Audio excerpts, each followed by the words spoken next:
Good evening. My name is Jesse Lopez. I am honored and proud to be the host of the Sitting on the Porch Jam session at the National Blues Museum. I look so forward to this.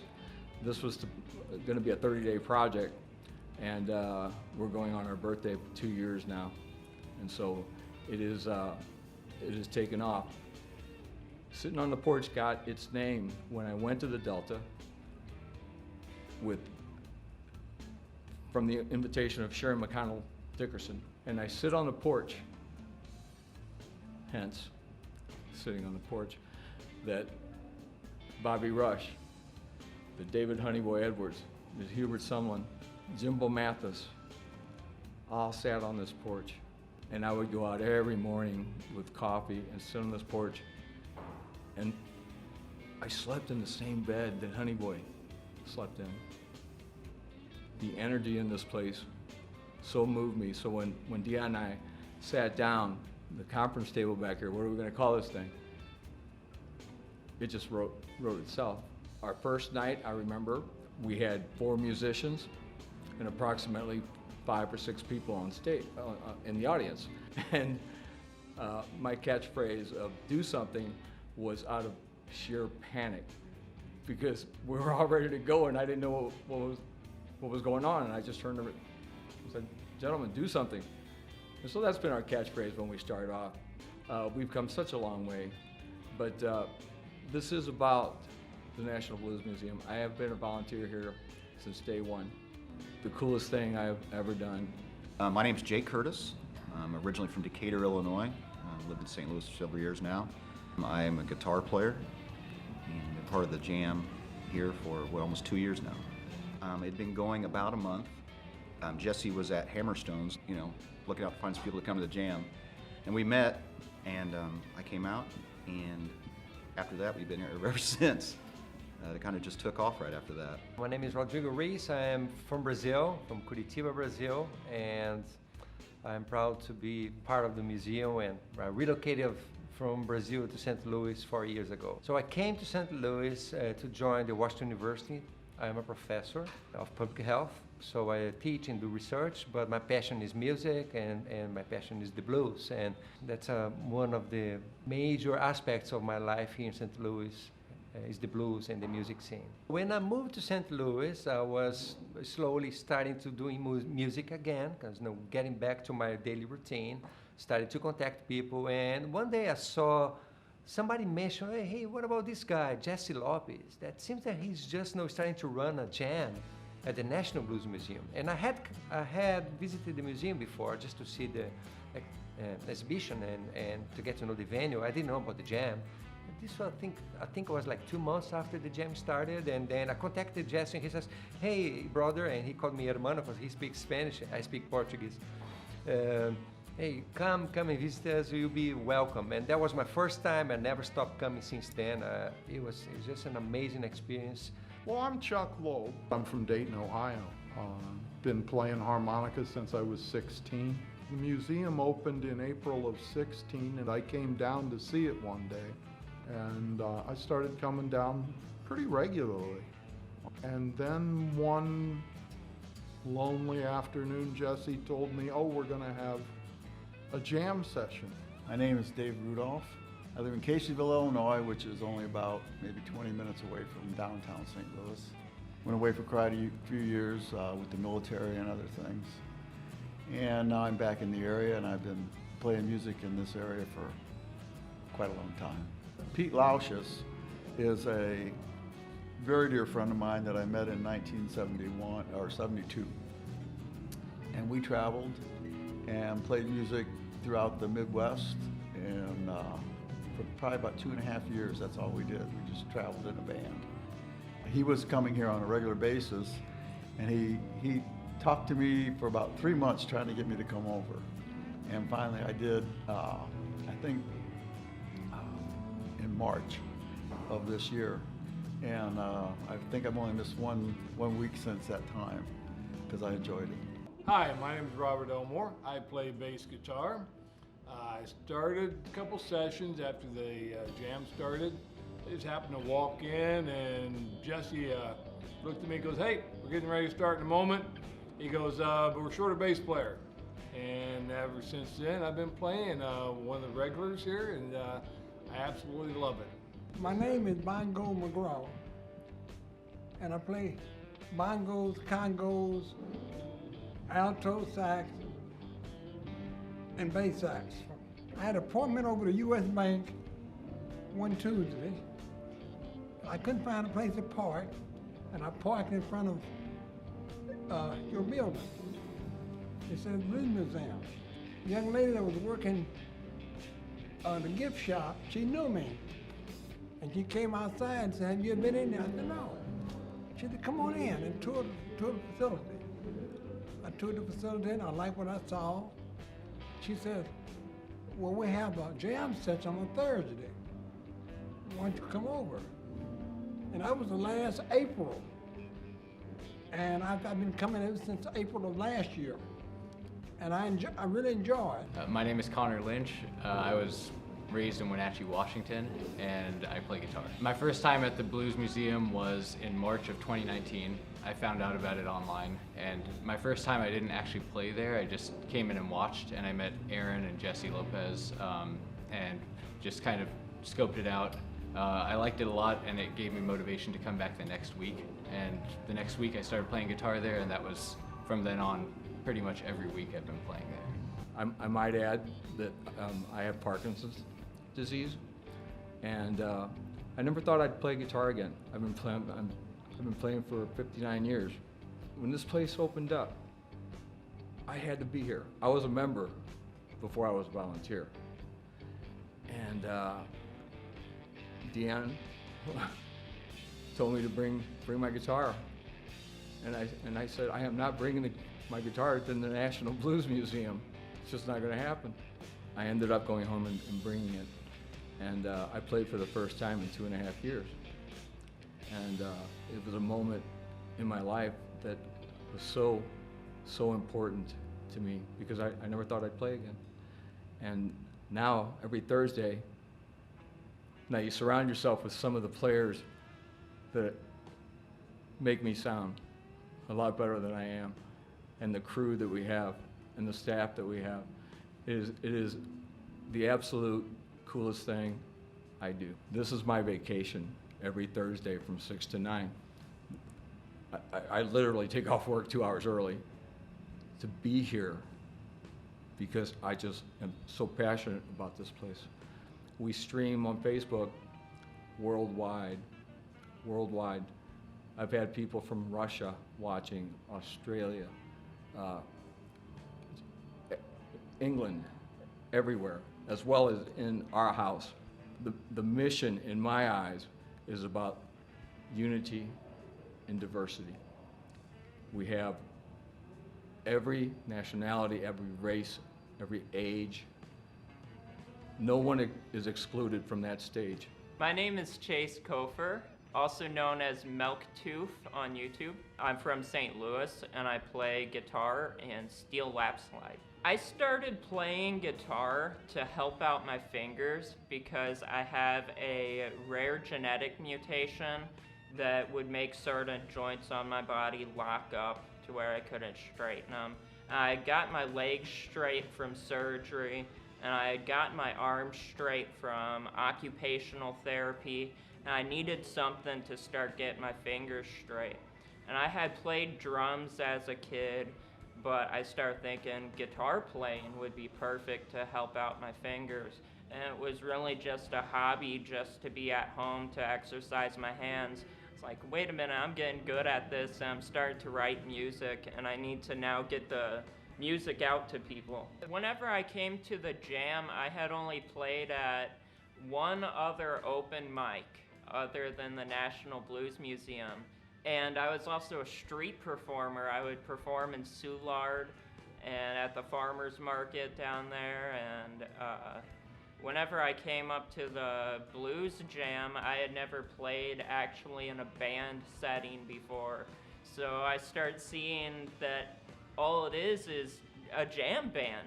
And I told Jesse, I was like, Okay, I haven't played in a band before. I've only played solo at an open mic. Could you possibly put me up there by myself? And he gave me 2 songs, and I got to sit there by myself and play, and ever since then I've played with Jesse at the jams, and I've learned so much about music just from, jams with him. Hi, my name is Andrea Morse, and I play bass and guitar and a few other instruments I don't really claim fame to. I heard about the jam, I'm guessing it was through social media, and for the longest time I've been looking for places to go to find ways to express myself musically in a live setting. And it took some time to get here just because of the way life was. But it was probably the first Thursday in January of 2019 that I came, after having sent a quick message to Jesse Lopez, who's our, what do we call him, chief cook, bottle washer. He's the guy in charge, and he was so welcoming and so receptive. Walked in the door, got a big hug from Jesse, and I've missed only 2 weeks in the year, only because I was traveling. The Blues Museum has kind of become my second home. I kind of refer to it as my other living room. I can't stay away. At Sittin on the Porch, it's so wonderful because we've had musicians of all skill levels. We've had musicians who have some, and I'm not gonna hide it. I have a visual disability, so I'm always very happy to work with people who have some sort of disability or are differently challenged, and to give them an opportunity to be on stage with no judgment whatsoever. This is a place where a musician of any skill level, of any ability, of any age can come, spend some time, be well received, not only by the musicians on stage, but cheered for by the folks in the audience. And that's what makes this special. I have never been in another situation, another jam scenario where it is so much of a community and people are all rooting for one another, especially, as I mentioned, those young players, those underdogs, who you never know, might be the next Stevie Ray Vaughan, might be the next Ella Fitzgerald, who knows? And the only reason they may get from where they are today to their greatness is because they get to spend time on the porch. My name is Steve Eschbacher. I'm a drummer, born and raised in St. Louis. Played with a lot of local bands and jam sessions, and come out here and Thursday nights to hang out with the Blues Museum and play some tunes with some really good local musicians. Well, I played in several different jam sessions around St. Louis for the past couple of years, and we're networking with people, and was fortunate enough to meet Mr. Jesse Lopez, and he invited us down. He invited me down when the jam kicked off, and there's a lot of guys that've been here since day one. I always say I got here on day 2. I didn't quite get the first week, but been here ever since and just having a blast. Jesse runs a really nice jam session, and the diversity and the people and the players and the abilities that come in is just, it's fun. It's fun to hang out with these guys and share time on the stage. My name is Gregory Dixon. I play drums and congos. I play congos majority of the time here at the National Blues Museum. And I've actually been playing mostly all of my life. And coming to the jam session is actually therapeutic. It's a family-oriented event. Everybody gets along quite well, and we get in sync amazingly without any practice, no rehearsals, no pre-umps of songs to sing or anything, so it's a great time that we have. I like coming over here because you get to meet a lot of really talented people, some more than others, but a lot of times there's little moments on stage when you're jamming with people you don't even know, that you make a connection that other people that don't play music really wouldn't understand. You can look another guy in the eyes and you're both hearing and doing something together that is unique to the moment. I got to know so many, amazing musicians, but particularly for me, one of the most important aspects is actually making friends that go beyond, just being here at the jam. We somehow we keep saying that we became a sort of a family now, and it has been an amazing experience to me. For people like me coming to St. Louis to live a new life and embracing the community, the Blues Museum is actually was a gate. Talking about the gate in the city, it was a gate for the community for me. So there's so much you can learn from here, and there's so much you can share as well. It is a challenge sometimes, getting everyone on stage, making everyone happy. And I've had veterans telling me, you're not going to make everyone happy. And I disagree with that, because I do my best to make everyone happy. The people I've been allowed to play with, the people I've met, some of the magical moments here. When you have people that are hanging in the museum playing on that stage, Mr. Bobby Rush played at Sittin on the Porch. Okay, you're just not gonna top that. And it took me a lot to be running that place and not saying, okay, Jess, get on stage with Bobby Rush. Okay, so sometimes you have to be the manager. But I do have my guitar signed by Bobby Rush hanging next to Honey Boys. You have Mr. David D show up, okay? He's here every night, every Thursday, and he's hanging back here, folks. He is an honor. And when I sit there and I look at some of the photographs, I'm on stage with David D. I'm on stage with Kid Rock's guitar player.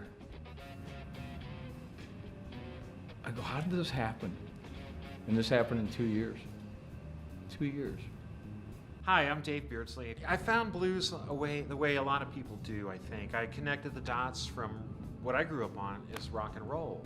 And I kept reading liner notes of guys like Robert Johnson and Muddy Waters. And one day I just went down that path and I've never left. I go to a lot of jams, and I think the biggest thing here is the caliber and the quantity of musicians that show up, that lead to the success of the jam and create the fan base behind that. And it was 4 people in the band the first day and 4 fans in the room, I think, day 1. And now we have days where it's standing room only and 15 guitarists are waiting to play. So the scale of growth has been the energy that keeps this thing going. It's just exciting, and it's organic, because you never know who's going to show up. It could be the drummer from Pink, which has happened. You just never know. So it's very exciting in that way as well. What's up, y'all? My name is Jay. I'm from St. Louis, born and raised, and I play guitar. So my most memorable time here was definitely when Bobby Rush walked through those doors. I saw him walk through. I instantly knew who he was. I talked to Jesse. I'm like, I got to get on stage with Bobby. I got to play with him. And he made it happen. It was amazing. We have people like Bobby Rush drop in. We have people like Kenny Neal drop by. And those are just 2 of the recent ones I can think of that I've met. And I get to take them through the museum. In the case of Bobby Rush, I got to play on stage with Bobby Rush. And everything that we do outside of this museum, any money that we make goes into betterment of this museum. Your museum. It's your museum. It's in your city. When you have people coming from Chicago and saying, wow, we're doing something right. So do yourselves a favor, folks. Come visit us, become a member. I really, really am passionate about this place, and I want to share it with St. Louis as we share with the world. This is my church, if you will. This is where I feel at home. And this is where I just really love this place. And you need to come and visit, because you will not be disappointed, I promise you. And I literally will give you a private tour. I have done that before. I've got clients that donate to the museum, and they call me. I live in Soulard, right down the street, and I said, give me 20 minutes, I'm there. and I have taken many, many people through. And that's one of the things I kind of miss giving tours, but this keeps me hopping. And we're not gonna stop. We're not gonna stop. This is only gonna get bigger and bigger and bigger. You have a gem, St. Louis, in your backyard. You have a gem in your backyard.